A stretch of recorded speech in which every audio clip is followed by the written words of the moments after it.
Hello students, I hope कि आप सब खैरियत से होंगे। आज के इस वीडियो में हम लोग सीएसएस की ट्यूटोरियल में हम लोग बेसिकली पोजीशन को देखने वाले हैं कि हम लोग पोजीशन को किस लिहाज से, किस पर्पज़ के लिए यूज़ करने वाले हैं। ठीक है, पोजीशन का जो हमारा टॉपिक है वो बेसिकली हम किसी भी एलिमेंट वगैरह को एक जगह से दूसरी जगह मूवमेंट देने के लिए या फिर मार्जिन वगैरह देने के लिए यूज़ कर सकते हैं। और इन ये जो पोजीशन की टाइप है, पोजीशन, रिलेटिव, फिक्स, स्टिकी और एब्सोल्यूट, ठीक है, इन सब को भी हम लोग कुछ इसी तरीके से हम लोग मार्जिन वगैरह को देने के लिए या फिर किसी को फिक्स करने के लिए इससे फिक्स हो जाता है एक जगह पे एलिमेंट। स्टिकी से ये हो जाता है कि वो स्क्रोलिंग के साथ साथ मूव होता है। एब्सोल्यूट में ये होता है कि वो भी मार्जिन के लिए हम लोग यूज़ कर सकते हैं। ठीक है, हम लोग जैसे कि अपने ये VS कोड में आ चुके हैं। यहाँ पे मेरा एक ऑलरेडी फोल्डर बना हुआ जिसको मैंने ओपन किया हुआ है। ठीक है, index.html एक पेज यहाँ पे बना हुआ, एक इमेजेस पड़ी हुई है और style.css का एक पेज बना हुआ। ठीक है, और यहाँ पे एक हमारा जो टेम्पलेट वगैरह जो आता है बाय डिफ़ॉल्ट ये आया हुआ है यहाँ पे। ठीक है, शिफ्ट के साथ अगर 1 प्रेस करें तो इसको सिंपली ऐड करने का ये तरीका है। ठीक है, हम लोग क्या करेंगे, इसमें इंटरनल CSS का यूज़ करेंगे, जिसके लिए मैं क्या करूँगा, स्टाइल का टैग यहाँ पे बना लेंगे और यहाँ पे बॉडी में आके मैं यहाँ पर एक H1 का टैग बना लूँगा। सही है, और यहाँ पे सिंपली हम लोग लिख लेंगे हेडिंग 1। रैंडम कुछ भी टैग्स आप लोग यहाँ पे ऐड कर सकते हैं। और इसके अलावा यहाँ पे हम लोग चाहें तो डायरेक्ट एलिमेंट को कॉल करवा के, यानी कि H1 को भी कॉल करवा के देख सकते हैं प्रॉपर्टी वगैरह। ठीक है, क्लास आईडी जो आपकी मर्ज़ी है वो आप इसको दे के कॉल करवा सकते हैं। ठीक है, प्रीवियस वीडियो में हमने देखा था कि हम लोग क्लास सेलेक्टर वगैरह क्या होते हैं, आईडी वगैरह क्या होती है। अगर वो आपने वीडियो नहीं देखी तो वो पहले वीडियो देख सकते हैं आप लोग जाकर। ठीक है, फ़िलहाल मैं यहाँ पर सिर्फ क्लास बनाऊँगा एक, और अगर आप चाहे आईडी भी बना सकते हैं। और यहाँ पर मैं सिर्फ एक सिंपली H लिख लूँगा और डॉट करके कॉल करते हैं क्लास को। ठीक है, नीचे मैंने H नाम दिया था तो मैं H को कॉल करके यहाँ पे सबसे पहले तो मैं यहाँ पे इसको बैकग्राउंड कलर दे दूँगा ब्लैक, और टेक्स्ट का जो हमारा कलर होगा सिंपली उसको मैं वाइट कर दूँगा। तो इसके अलावा हम लोग फ़िलहाल इसी को रन करके देखते हैं, फिर मैं मार्जिन वगैरह दूँगा ना, ताकि फिर आपको डिफरेंस समझ में आ जाए।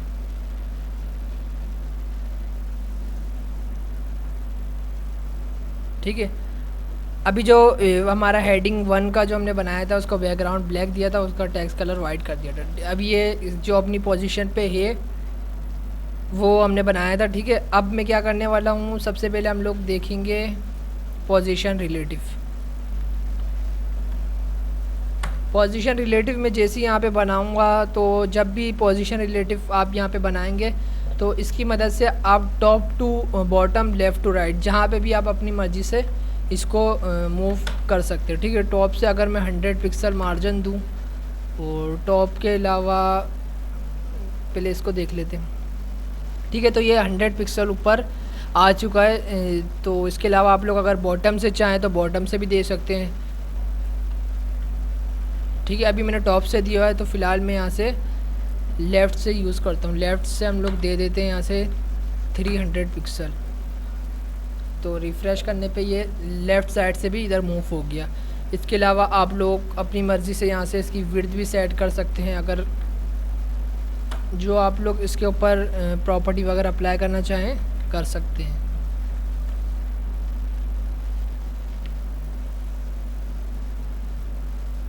ठीक है, अभी इसके अलावा हमने जो विड्थ दी थी वो विड्थ के हिसाब से ये यहाँ पे आ चुका है। इसके अलावा आप लोग इधर उधर मूव कर सकते हैं। ज़रूरी नहीं है कि आप खाली ये एक हेडिंग के ऊपर ही अप्लाई कर सकते हैं। ठीक है, अगर आप लोग चाहें कि इमेज वगैरह यहाँ पे, तो इमेज वगैरह भी दे सकते हैं। टेबल बनाना चाहें, हर चीज़ के ऊपर ये प्रॉपर्टी वर्क करेगी। ठीक है, यहाँ पे मैं इमेज भी एक पड़ी हुई है मेरे पास ना, तो उसको मैं काम में ले लेता हूँ और इसको हम लोग क्लास दे देते हैं जो हमने ऊपर प्रोवाइड की थी ना। सही, क्लास में यहाँ पे दे देता हूँ H। ठीक है, अब होगा क्या कि ये जो हमने ऊपर कॉल करवा के ये जो प्रॉपर्टी हमने H को दी है तो ये आएंगी इस वाले H1 के बाद भी और ये इमेज के बाद भी। तो दोनों को हम लोग देख लेते हैं आप रन करके।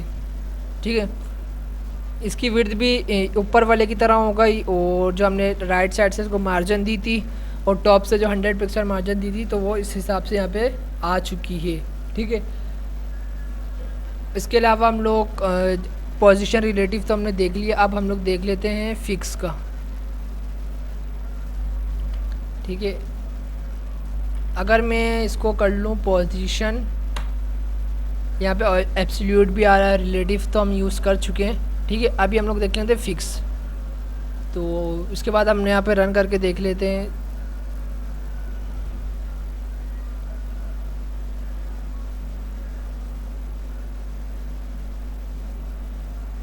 तो अब जो ये हमारी जो हेडिंग 1 हो गई और इमेज होगा, ये एक जगह पे फिक्स हो जाएगी। अभी थोड़ा रन होने में टाइम ले रहा है ये।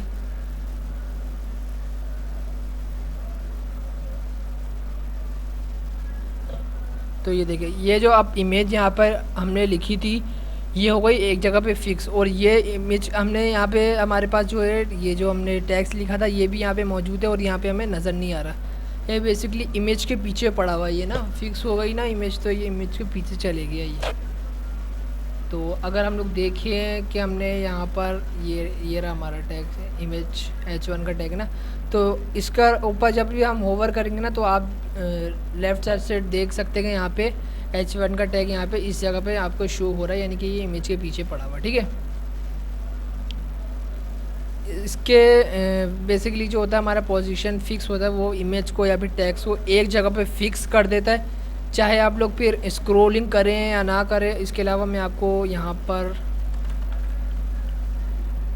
एक पैराग्राफ ऐड करके दिखा देता हूँ और यहाँ पे हम लोग लॉरेम ऐड कर देंगे, सिंपल सही। यहाँ से हम लोग अगेन रिफ़्रेश करते हैं तो ये जो है पैराग्राफ्स के पीछे आ चुका है और ये होगा स्क्रीन के ऊपर फिक्स। अक्सर आपने ऐसी वेबसाइट वगैरह में देखे होंगे कि जब भी आप वेबसाइट को स्क्रॉल करते हैं तो इसकी जो नेविगेशन बार ऊपर बनी हुई होती है वो फिक्स हुई हुई होती है एक जगह पे। ठीक है, और आप लोग स्क्रॉलिंग उसको सिंपली कर रहे होते। अब मैं इसको यहाँ से हटा देता हूँ, खाली इमेज यहाँ पे हमारी पड़ी हुई होगी। ठीक है, अब हम लोग बेसिकली स्टिकी देख लेते। सही है, अभी मैं क्या करने वाला हूँ, हमने जो पैराग्राफ बना हुआ है मैं इसको कॉल करवाऊँगा डायरेक्ट एलिमेंट के ज़रिए, और हम लोग एब्सोल्यूट देख लेते हैं। अब ऊपर हमने जब भी एब्सोल्यूट यूज़ करना है ना आपने पोजीशन एब्सोल्यूट, तो उसके साथ जो आपका ऊपर जो दूसरा वाला एलिमेंट होगा तो उसके साथ आपने पोजीशन रिलेटिव को यूज़ करना है ज़रूर। ठीक है, अब आपने इसको भी आप लोग सिंपली टॉप टू बॉटम इधर उधर से मार्जिन वगैरह देख सकते हैं। ठीक है,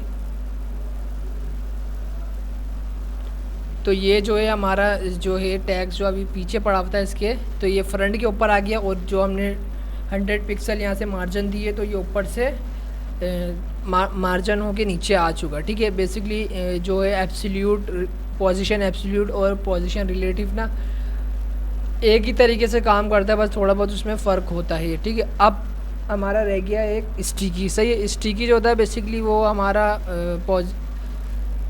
स्क्रीन के साथ ही वो हमारा स्क्रॉलिंग के साथ ही वो मूव करता है। ठीक है, ये देखिए, अब मैं जब भी स्क्रीन को स्क्रॉल करूँगा ना तो ये जो इमेज है ना वो स्क्रीन के साथ स्क्रॉल होगी। तो बेसिकली जो होता है स्टिकी, इसको हम लोग इसीलिए यूज़ कर सकते हैं कि हम लोग किसी भी एलिमेंट्स वगैरह को स्टिक कर सकें। और वो अक्सर आपने देखा होगा कि ना वेबसाइट वगैरह के ऊपर, व्हाट्सएप की मिसाल ले लेंगे, यहाँ पे आपको एक बटन नज़र आता होगा प्लस का बटन ना, तो आप स्क्रॉल करते हैं ना तो वो वहीं पे मौजूद होता है। तो वो उसके लिए बेसिकली फिक्स का जो होता है पोजीशन फिक्स को यूज़ करते हैं, जिससे क्या होता है कि वो बटन जो होता है एक जगह पे फिक्स हो जाता है। ठीक है, अब पोजीशन जो स्टिकी होता है वो बेसिकली क्या होता है कि फिक्स नहीं होता स्क्रीन के ऊपर ना, लेकिन जब भी हम स्क्रॉल करते हैं ना तो वो स्क्रॉलिंग के साथ स्क्रॉल होता है। ठीक है, इमेज भी जो हो रही है अभी स्क्रॉल हो रही है। आई होप कि जो आपको जो हमारे कॉन्सेप्ट है क्लियर हो गए होंगे, पोजीशन रिलेटिव, पोजीशन एब्सोल्यूट और ये हमारा पोजीशन फिक्स और स्टिकी। ठीक है, आई होप कि क्लियर हो गई होंगे। अगर कोई प्रॉब्लम हो तो आप कमेंट में पूछ सकते हैं। नेक्स्ट वीडियो में नए टॉपिक के साथ मिलते हैं, तब तक के लिए ख्याल रखना। अल्लाह हाफिज़।